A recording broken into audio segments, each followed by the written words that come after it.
Hello and welcome, and in today's video I'm going to be showing you the top 10 most epic Ark Tames, so let's get straight into it. In at number 10 I've decided to put the Astrocetus but also the Tropiognathus, as I find these really add a lot in the epicness of just truly what they are in Ark. Like, these are ridiculously fast flying creatures which just have crazy saddles and crazy abilities, and they are just so cool and so epic to use. And the Astrocetus can even do all kinds of acrobatics as well with the press of a button. It's a literal dog fighter but in Ark, and same sort of goes for the Tropiognathus. Not Tropiognathus, it is Tropiognathus. What am I thinking?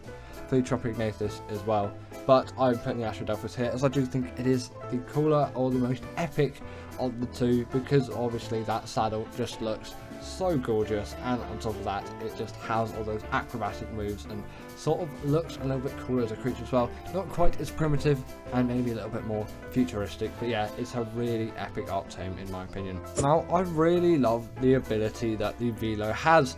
Essentially it acts as a sort of portable turret, if you will, and obviously it can shoot all kinds of spikes and spines into its opponents. It really does stand very highly in the department of a fighting creature for me, and I really like its ability. It's unique in the sense that Wildcard has never revisited it since, and obviously the Velonasaur have come out on Gen 2 as well, so it's clear Wildcard does care about its creatures and acknowledges them as being really good. It's just sort of actually a bit of a shame that they didn't do more with these creatures, but also sort of not a shame as well, as actually these creatures are a lot better off as their own standalone thing, and I really like that sort of Wildcard kept them to their own in a way. I think we all know the Desmodus by now, and this creature is really a favourite of many and definitely a favourite of mine. The Sanguine Elixir is just such an epic ability to have. A third of your tame will be done with the simple click of a button. I'm not sure about passive tames,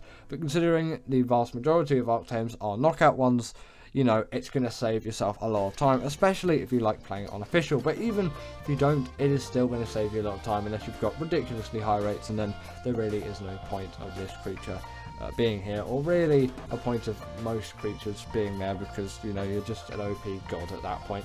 Either way, these things also can glide around like the Snarl, another very epic creature, but sadly it's not making the list today. And obviously they can grapple onto any kind of wall or virtual surface or even ceilings like Takehara as well, but you know, this is a far better creature than that one. You really can't go wrong with the Desmodus. It is a very epic, cool model design, and it fits into the game nicely with a healthy amount of good abilities. In at number 7 I'm deciding to put the Deinonychus, as this is just such a nice creature for me to have, and especially considering it can literally grapple on to any sort of large creature and tear them to shreds with that bleed ability. It is really a epic ability. The animation is just so cool, and the effects with the damage is just great as well. These creatures are really ones of style. Just look at that. This creature is just bleeding out from within. Honestly, it gets me every time. And these creatures take no full damage. They are insane at traversing the map. They have got great movement speed, great general mobility, and the pack buff on top of this too. They can climb any sort of wall or vertical surface with no issues whatsoever. They are a prime boss creature for doing that bleed ability, of course, but with the pack buff you've got an even better time with yourself, and they are very fast agile creatures, and also not too difficult to tame, just requiring you to steal their eggs from the chalk cliffs biome and simply raise it as your own. Coming up next we have got the Maewing, and this is really a creature of insane speed and just general great travel. It spawns on Genesis Part 2 and its saddle was unlocked at level 18. You're going to have no trouble with using this creature very early on in the stages of your Ark playing, because again that saddle was unlocked extremely early on, and although maybe there was a bit of a learning curve to be said when actually, you know, riding around on this creature, it takes a little bit to get the gist of how you control it and all of that. You aren't going to struggle too much, and at least I haven't in my playing. The learning curve isn't the steepest thing in the world compared to some other creatures. They're essentially just a big flying platypus. They really do have a lot going for them in terms of looks. Actually, people don't give them enough credit for it, but in my opinion they are very good lookers. They also are very great for underwater travel. They're decent swimmers. Again, people under respect them for that in a way. Obviously, they are portable feeding troughs too, hence this animation that's playing still disturbs me slightly, and they gather berries too. In at number 5, we've got the rock drake, and come on, this creature is just so absurdly great. I simply have to put it on the list. From its release in 2017 on the map of Aberration, this really is a staple, and we all know and love it today. While maybe not quite as sound in the ability aspect as the Maewing, at least from my perspective, it can climb any surface that you could possibly think of, being vertical or even more than vertical. You could be completely upside down this thing, and obviously you can dive bomb onto any sort of patch of elevated ground too, which is a general nice thing to have. Although they aren't as great for less high or differing in elevation environments as shown here. I really didn't give it the best place to sort of show off its skills, if you will, in this environment, because it can't do the best in an environment like this for great travel, but they do have some pretty hefty damage, and with some Lazarus Chowder, the Rockwell boss on Aberration is an absolute cheese. These things are also a dream to tame as well. There's just such a nice process to go along with it. It's basically the Wyvern tame, but you've got to go down all the way. I think it's called the red zone. My brain is in a bit of a fuzz with the Aberration zones, but you know, the one that's really deep underground, that one. You go there, and then obviously you steal the rock drake egg, and then that's how you tame one. Then you've got to raise it up, use air conditioners, don't bother with anything else because the temperature range is absurdly low, I think. Either way, yeah, let's continue. Next up, I'm putting the Bloodstalker, and I love the general concept of this creature. It really does excite me as a general tame. Like, come on, this really does have a lot going for it, and especially considering it is my favourite underwater mount of all time, I really did need to put it on the epic creatures list. If you don't like spiders, or you just generally have arachnophobia, then you're not really going to agree with this creature being here. But for me, it is just so cool. I love its design, I love its animations, I love its abilities. You're essentially Spider-Man in Ark. But the reason why they're so good underwater is they're quick, they can also skate along the top of the water too, and you can see all the angles of the creatures. In a very low visibility environment such as the ocean, it is very useful, in my case at least, to have the ability to see what enemies and creatures are aggroed onto you ahead or behind. And still, once you're out of the water, which most creatures that reside in the ocean can't do, you've still got a great travelling mount that simply isn't just going to die, or at this point not even let you out of the water in any sense.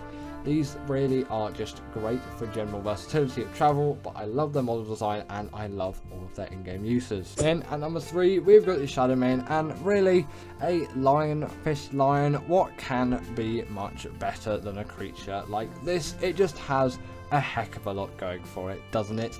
This is a hunking beast of a creature when it comes to how packed it is full of abilities.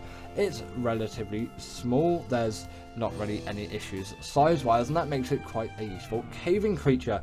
Also, the only real difficulty with this creature is its taming method, which is laborious at the best of times. But once you've got around that, you've got yourself a gold star of a creature. It can jump to incredible heights, like you can see here, but also it has the pack buff, it can go invisible, it has the hydration buff, and it is a great swimmer, like you'll see in just a second when I show it off.